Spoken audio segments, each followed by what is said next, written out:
On behalf of Ananta IAS Academy, Bangalore, Hyderabad, and Vishakhapatnam, I'm happy to discuss with you about the latest current events. Those who are appearing for the prelims examination, they are aware that there are 7 segments, which includes history, economy, public administration, science and technology, environment, and the last one is current affairs. It varies from different aspects. The newspapers analysis, the events which happened during the last 6 months or 4 months, and the importance of those events internationally, nationally, and for a public servant who is going to serve the public within the sphere of another 1 or 2 years. His long career will be for 33, 34 years, and during that period, he should be able to know the importance of those particular places, the historical importance, the economic background, and the importance of that cultural background. So to keep up with the tender and to keep up with the systematic way of approaching, I would inform you some of the major events which have happened during the last few weeks. You might have gone through several books of history in which the freedom movement has been mentioned in a different way, and particularly the stress will be on the freedom movement. The freedom movement of India has its own importance.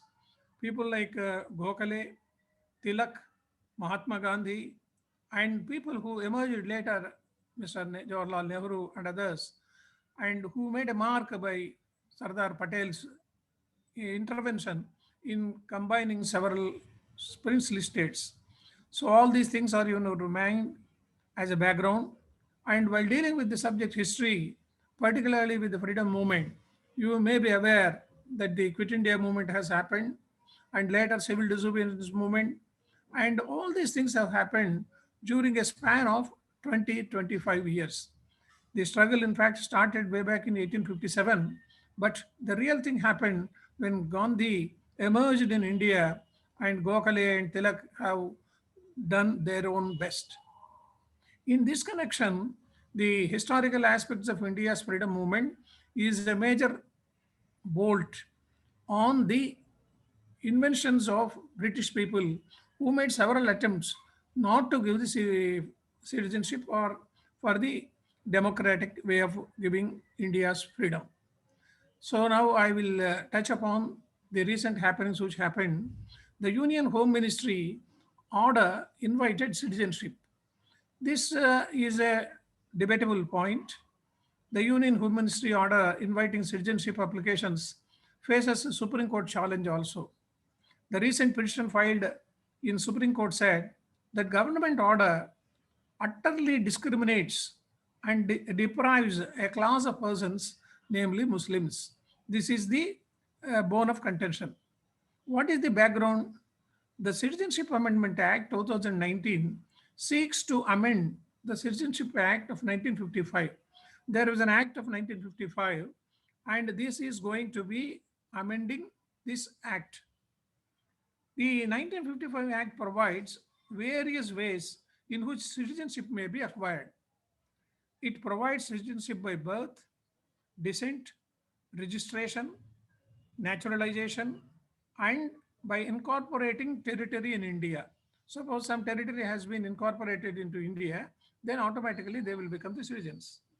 The present act's objective is to grant CAA to Indian citizenship to persecuted minorities like Hindu, Sikh, Jain, Buddhist, Parsi, and Christians from Pakistan, Bangladesh, and Afghanistan. These are the 3 countries which have persecuted the people of these origins: Hindu, Sikh, Jain, Buddhism, and other things. So, those from these countries who had come to India till December 31st, 2014, facing religious persecution, will not be treated as illegal immigrants but given the Indian citizenship. I will reiterate this statement. Those from these countries who had come to India till 2014 December 31st, about 7 years back, facing the religious persecution will not be treated as illegal immigrants, but given the Indian citizenship. That is the thrust of the main act. What are the issues involved in it? It violates the basic tenets of the constitution. People argue like this. Another thing is, it is perceived to be a demographic threat to the indigenous communities, and this may lead to several controversies. That is the idea, and this is the disputed point. Then we will come to another important international event which has happened during the last few days. That is G7 meet, Group 7 countries meeting. The leaders of the seven nations, that is US, Germany, UK, France, Canada, Japan, and Italy, met in Cornwall, southwest England, making the 47th edition of the Group 7 meeting. The Group 7 summit meets regularly, and this is the 47th meeting. India is a natural ally to work with the world's richest countries to fight against the threats of authoritarianism, said PM Narendra Modi, speaking at a special outreach session for the guest countries on open societies and open economics. Our country was a guest country, and Modi, as Prime Minister of India, participated in it as a guest. The G7 leaders agreed to raise their contributions to meet an overdue spending pledge of $100 billion a year to help the poorer countries cut carbon emissions and cope up with the global warming. The G7 originally was G8.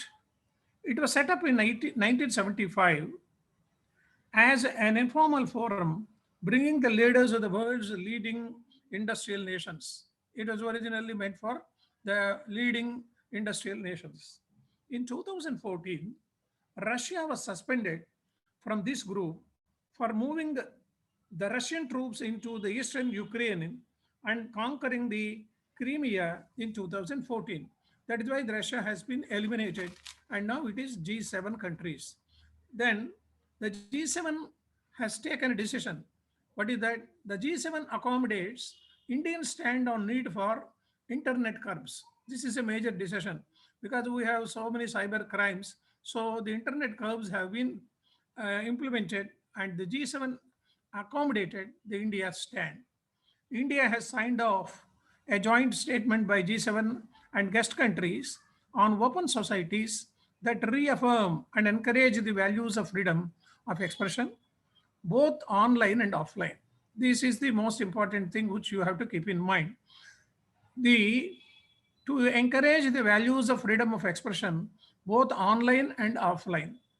The statement also refers to politically motivated internet shutdowns as one of the threats to freedom of democracy.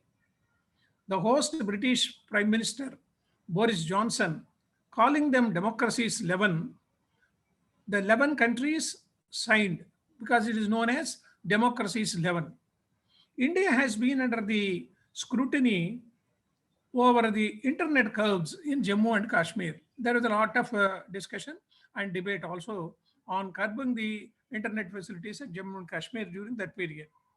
The similar communication shutdowns were witnessed in Delhi and Assam during the Citizenship Amendment Act of 2019-20. The Information Technology Act 2000, the CRPC 1973 and Telegraph Act 1885 are three laws that deal with the suspension of internet connections. The internet the series is known as the particular CRPC and all these things which will come under this ambit. Before 2017, internet suspension orders were issued under section 144 of the CRPC. Normally 144 section is a very well informed thing. So the people are very much in tune with the act of CRPC. Here we will move on to another important act, National Food Security Act. What is this? The center has informed Supreme Court that the states and union territories have purchased nearly 3.7 lakh tons of food grains at the concessional rates from the Food Corporation of India this year to supply to migrants without ration cards. This is a major decision taken by Modi government. The migrants are there, they will be moving from one place to another place, and their ration cards have been issued, one nation, one ration card. So to supplement that, the state governments have purchased 3.7 lakh tons of food grains to supply these rations. With this, the center has debunked apprehensions raised in the court that those without the ration card may be left to die amidst what we call as the same pandemic. The benefits of this scheme are 50% of the urban population and 75% of the rural population are covered under targeted public distribution system. The subsidized prices under the TPDS and their provision is also most important. The identification of households also is important, and the nutritional support to women and children is the most thrust area, and the maternity benefit is there. Women's empowerment is also included. The grievance redressal mechanism also is in this act. The cost and transportation of and handling of the food grains and dealers margin will be provided by the center. This was a major decision taken by the center because there will be so many overhead overheads which are to be supplied by government of India. So they said the cost of transportation and handling of food grains and the dealer's margin will be provided by the center. The transparency and accountability also is there in this act. The food security allowance for entitled beneficiaries also is in this. The in case of food grains are not supplied, food security allowance will be given. Suppose the ration is not available on the particular day and they are not able to supply within a week, then this food security allowance will be given to them. And there is a threat clause. The penalty to the public servant if he fails to comply with this act will also be there. This is most important thing which we have to remember. Then coming back to the freedom movement, which I discussed with you just now, it was a very perennial information which we have regarding the satyagrahas done by our freedom fighters. They have suffered a lot in jails.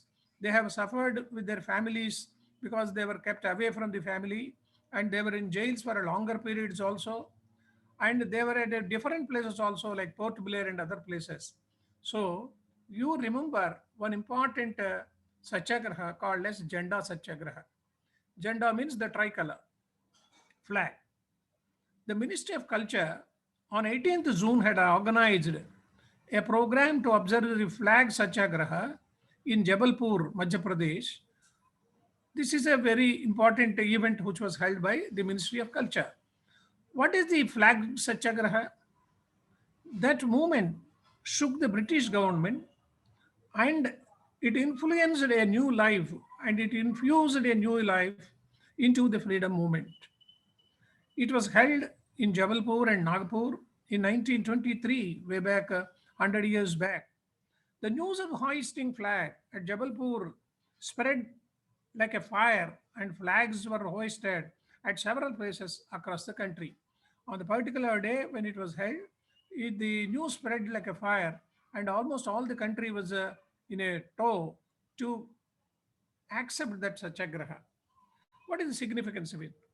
It is a peaceful civil disobedience that focused on exercising the right and freedom to hoist a national flag and challenge the legitimacy of the British rule. And what are the outcomes of it? The arrest of Mahatma Gandhi caused the outcry in the country. The national leaders like Vallabhbhai Patel, Jawaharlal Bajaj, Rajagopalachari, Rajendra Prasad, and Vinoba Bhave organized a revolt, and thousands of people traveled to Nagpur to participate in the civil disobedience movement. That was the outcome of that particular satyagraha. It is known as Sevapur Dhwaja Satyagraha also. you have to know about Sivapur Satyagraha, which is also almost like a parallel thing. The importance of acceptance of Pingali Venkayya flag acceptance by Gandhiji on 1st April 1921 is to be remembered. The adoption of the national flag is to be remembered. The flag code of India, and then manufacturers of the flag in India and the flag pose and protests in India, all these points which submerge into this Janda Satyagraha are to be remembered by the candidates who are appearing for the prelims, mains, and interviews. Because there can be different types of questions in prelims. There can be different essay type questions on Satyagrahas in the mains. And in the interview also, they may ask you what is the Jabalpur Satyagraha movement. So for all these things, you should have a background prepared with a lot of material so that you are capable to answer any question and any point of appreciation regarding these satyagrahas.